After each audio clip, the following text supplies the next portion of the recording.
ng mga diwata o sangre. Tera, may hinuha ako na tinig ni Cassiopeia ang iyong narinig.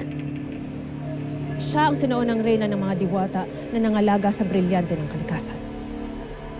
Paano tayo makasisigurong si Cassiopeia nga ito? Maaaring pakana lamang ito ni Mitena sa tulong ni Dea. Hindi ba? Lalo na't nasa kanya ang mga brilyante ngayon.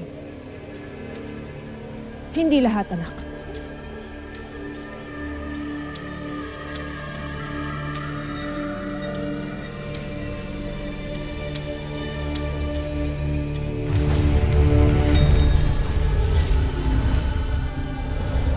Mabuti pa't alamin ko mismo sa brilyante ng apoy.